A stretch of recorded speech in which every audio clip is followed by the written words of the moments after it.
This is episode number 32B.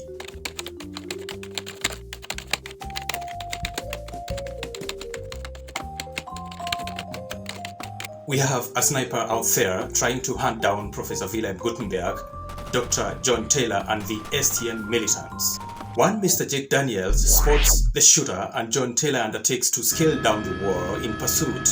A gunfire ensues, so you will obviously expect bullets flying in and out of Professor Wilhelm's chambers.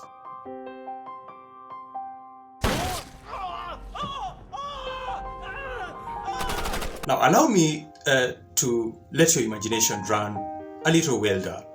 In this respect, I will demystify the speed of a bullet with respect to the fastest object created by mankind. If at any one time you might have assumed the bullet would be the fastest object created by us, then you would be wrong. It's not the bullet. Absolutely not.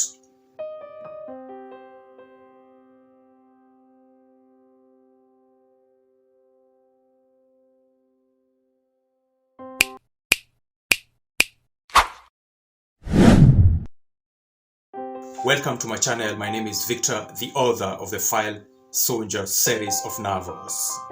Now, for those who love watching movies, you remember a movie called Speed, which was an action adventure thriller that came out in 1994.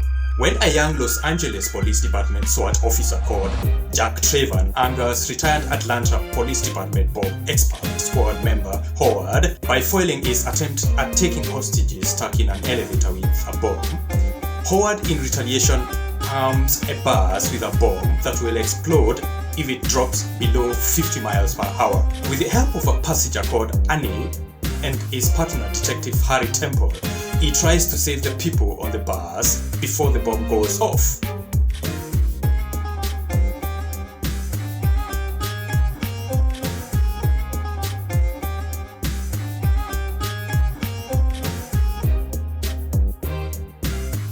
But what's the password to this goal? It's speed. By definition, speed is the rate of change of distance with the elapsing time.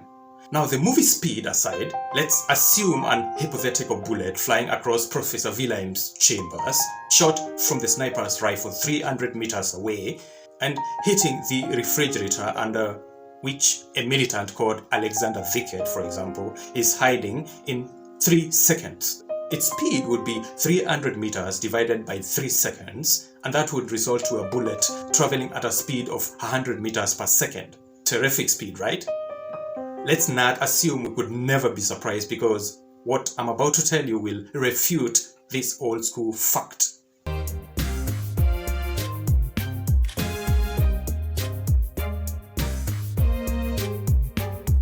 He's committed, and most of all, he's fearless. Never underestimate me. Very well then.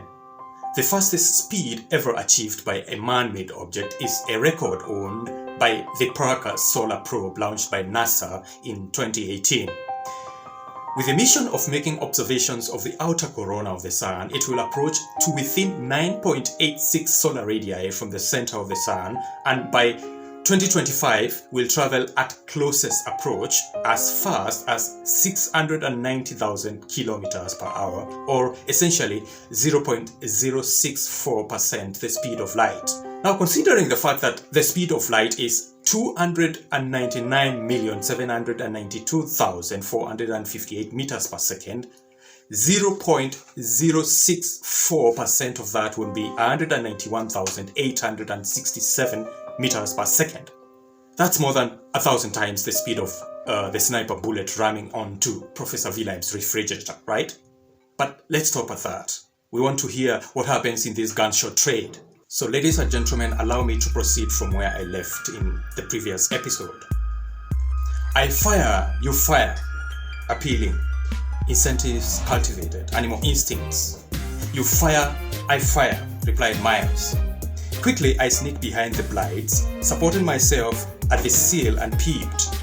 Fire, I shouted.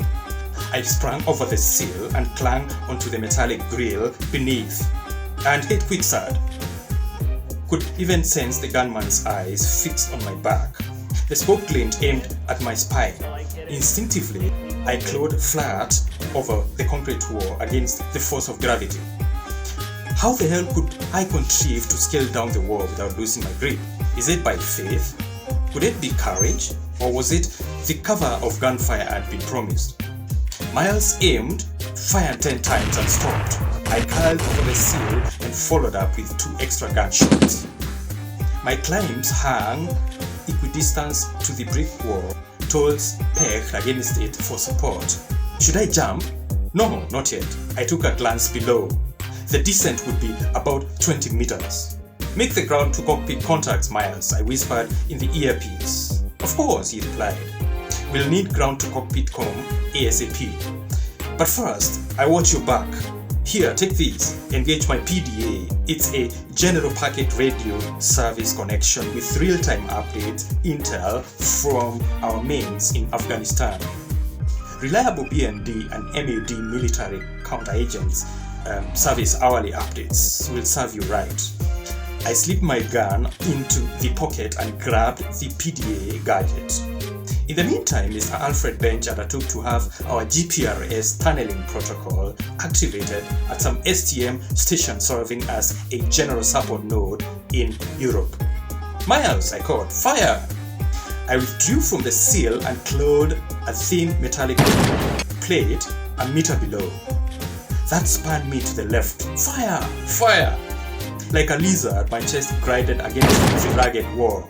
I twisted, slid upon the core's surface and stretched my right hard so I would reach out over the key clamp steel pipe railings.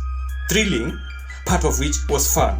I sprang onto a large DDM pipe running through the ground. Holding onto it, I clung to the building rockets and swung. Mr. Taylor, said Miles over my earpiece, remember you're a GNS carrier. Should you lose the PDA, sir, our SGSN station starts risk of being traced. You don't want to do that, soldier. Copy that, I said. Now fire! I mounted the curved surface of the pipe and contracted a habit of sliding along, closing up the gap between my feet and the gravel backyard 20 meters below. To my surprise, this flighty approach to the scene took me 2 minutes. To sustain such risk was to be indispensable. Dr. John Taylor and crew are under attack. A time has come for the militants to either chicken out or pursue the sniper shooter, and John Taylor appears to take the lead. As to what happens next, stay tuned to the next episode. Goodbye.